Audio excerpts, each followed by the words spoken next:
Hello, welcome back to 1874 in the Wild with myself, Dan Bardell, and the Athletics Aston Villa correspondent Jacob Tanswell.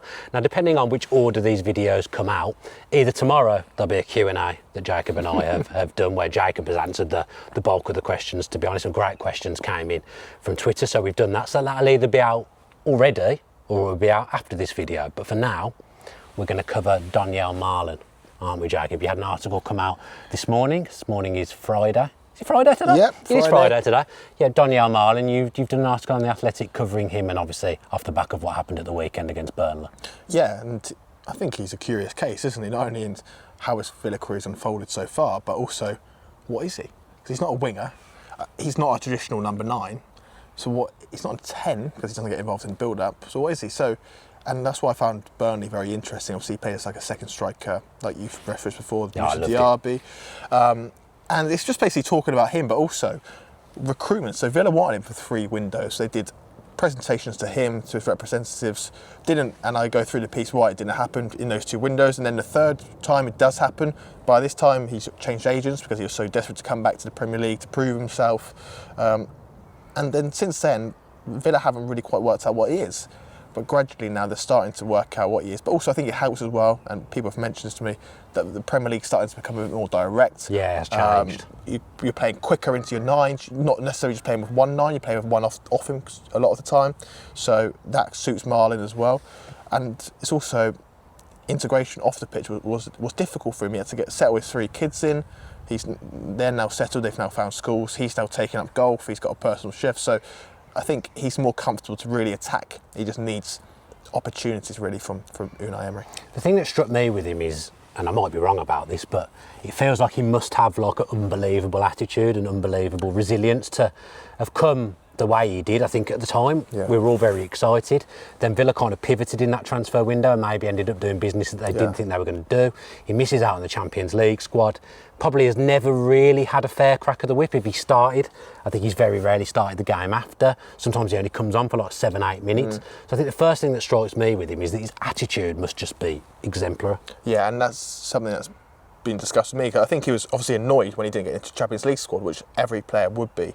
But how he bounced back from there, even when he played 392 minutes second half of last season, not a lot, but he bounced back very well.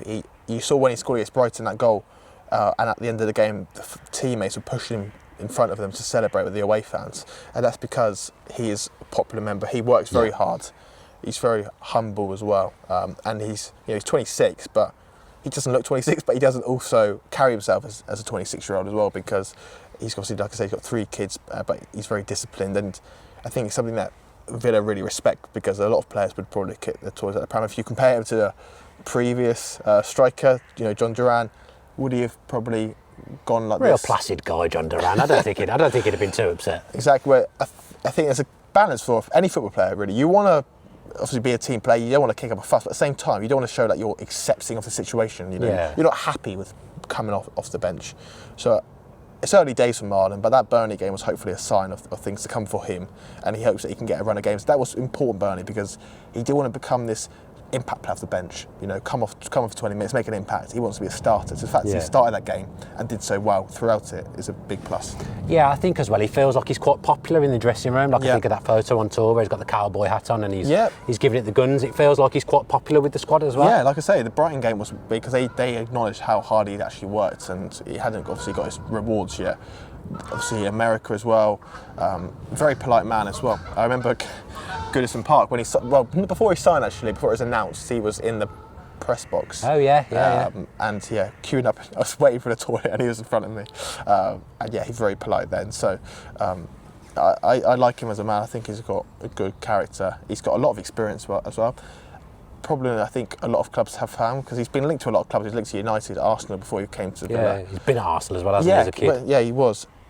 No one quite knew what he was. Like I said, someone told me at another Premier League club, he fell between the cracks profile-wise, because he had a good goal-scoring record, probably against the lesser opponents. But where did he play? He's not. He's in the bottom 3% of passes attempted for strikers and wingers in the whole of Europe for the last 12 months. He doesn't get involved in the build-up. Again, he's not a wide player. So what you need him ideally between the left back and the left side centre back, and that Burnley game, that second goal especially, where he literally scores. Yeah. It's perfect. And do you remember the Samson goal he scored last year away? Yeah, shot across the keeper. It's almost identical because Rodgers receives it, middle of the goal. Watkins is one side, Malen's the other side. Plays it to Malen, touch shoot goal. And that's, I think, if you can get more of those situations, is when Malen comes into his own. He's got that finish across the keeper as well. Apart from the goal he scored against Forest at Villa Park, I think all his goals have been in that right channel, shooting across the goalkeeper, haven't they? Every single one of them. And I think it's quite rare actually for a right footer to want to be up in that channel, because they often want to cut inside and whip it. Yeah, he's not that type of player, is he really? No, and I think that's really impressive. It gives you something different, doesn't it? Because Watkins rarely goes into that channel, even if he's a lone 9, he always gravitates towards the left channel. So if you can have that, but then if you can cure the lack of width issue, mate, and that's obviously Cash and the fullback pushing on, then you add a few more strings. Like I say, it's not going to work every game. You're not going to play Malen every single game, but in home games like Burnley, or games where Rodgers is getting stifled or Watkins is getting pressed on, having someone different and just change of shape can give you a lot more points in the season. Do you think this will kickstart it in terms of him getting a run into the team? Because I think after the international break, obviously fitness is a problem when players are away with their country, but I think almost now, after doing what he did against Burnley, if he was to not be in the team for the next game, I'd be a bit disappointed with that. Obviously, it was a surprise Buendia wasn't in the team for the last game and he changed it on a game-to-game specific basis. But I think after what he's done, if he wasn't to be in the team against Tottenham, even he himself would probably be deflated, however good his attitude is. Yeah, but again, it comes down to Emery's game plan, doesn't it? In terms of what he and whether Malen fits in. Tottenham's obviously a difficult game, so would they play the same system? Would it work? I don't know. I've not looked into Tottenham's closely yet this season. They can change, can't they, with Frank? And he's flexible, he's a good manager, and he'll adapt to you. A bit like what Emery does, he's quite adaptive, very clever. So with Malen, I would be disappointed if he didn't start, but for him now, even if he doesn't start, it's to back up these games. He can't go quiet. He had a good impact when he came in from Feyenoord to set up McGinn's goal. Yeah, he was good. Then Burnley, he's now just got to keep this running, hasn't he? Moving forward, do you think that will be his role now? Because he spent time on the right-hand side, and the player that, if he's playing there, he's kind of asked to provide the width because he's quick, but he doesn't really suit him, I wouldn't say. It feels to me like we almost came across his ideal position at the weekend, and there was that quite interesting tidbit that came out, I think it was on Match of the Day maybe, where it's like he and Emery spoke about him playing that role, and it kind of felt a little bit like he almost suggested it. I'm sure that wasn't the case. Do you know anything around that? Yeah, so Villa have been working on trying to, like I say, what is his best role? His best role is get him into foot races 1v1, that channel, shooting. Don't get him involved in the build-up. If he's coming deep, the best he does is probably win fouls. He can't really link. That's not his game. So they thought, how can we get him into that type of position? And this is where that system works. And I do think that's his best system. But again, like you might play Tottenham away or Arsenal away, you can't always play that because it's pretty expansive. So Malen might have opportunities where he has to play on the right wing. He might have to come in for Watkins, and he's still the backup number 9, so play that. But that, I think, if they can get Malen as many times as they can into those positions, then it'll improve him. And also, it helps that Gesson is probably more of a wide. He can hold width a little bit better. He's not a Malen profile, so he can do that job. I was going to say, with that system, could Gesson almost play that role as well? So if Villa continue playing in that method, if Malen wasn't there, for example, Gesson could almost play that. Could Sancho almost play that role? I think Rodgers can play that role as well. I asked Emery afterwards, and the quotes were in the piece today, in terms of, I said, is this a game plan specifically for Burnley or to get the best out of Malen? And he said, for Malen, we need him more central and higher. With Gesson, he can do that, but we think he can play a bit more wider. So he'll probably start, and like the piece shows, against Fulham, where Gesson would receive the ball. He was way wider than where Malen was receiving the ball the week later. So I think Gesson can do that, but he's so raw. We don't know what he's going to be. We can have this conversation 2 years.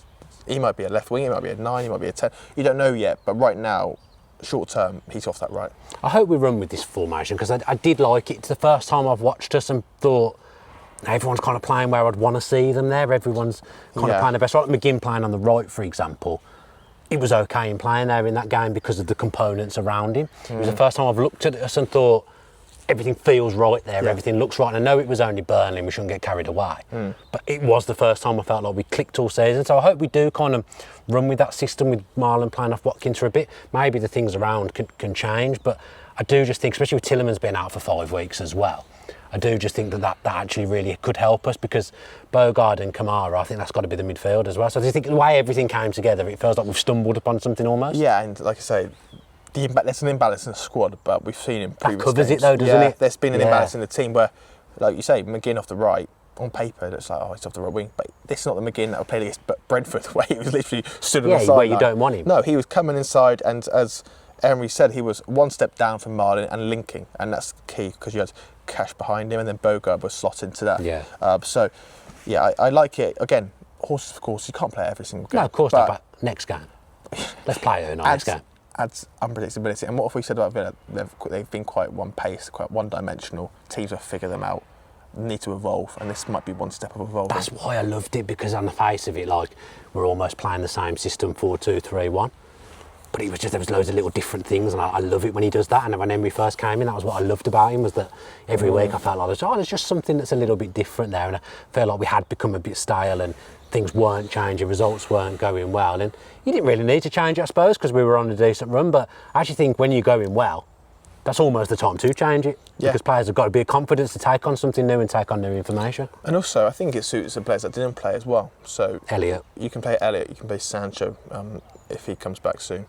You've got a lot of other players that can play in those areas. So, yeah, I think it's a good system to have, and it's good to see that Villa were actually a pace power, and it's quite exciting as well. Old Villa. Yeah, exactly, and they're very exciting to watch. You know, there wasn't, when they got the ball into on the halfway line, when they got into the 10s, they were quick. You know, they weren't taking too long. So, and I think, like I said earlier, this is how modern football's going. You need more pace. You need more players higher up. And when you play against back fives, which have been a kryptonite for Villa, Brentford, Palace, having an extra player on the last line helps. You know, it's not just Watkins who's getting bullied and there's no one, you know, other teammates running in behind. Having Malen there, like I said, it was a 2v2 because Josh Lawrence was stepping out of Morgan Rogers, 2v2, and as you saw for the first goal, once one player misses their trigger, Kamara plays it through, goal. So, yeah, I really like it. Yeah, so watch out, Palace. We might be able to combat your three at the back next time we take you on. Well, Jacob, that does us, so thank you very much. Thank you to NordVPN for continuing to sponsor the channel as well. Head to 1874.io/NordVPN to find out what they're all about and get some extra football in your life. If you've watched this via YouTube, you've been treated to a lovely scenic view. Don't forget to subscribe with your post notifications on. Give us a like and give us a comment whether you agree or not with what Jacob and I have spoken about in this show.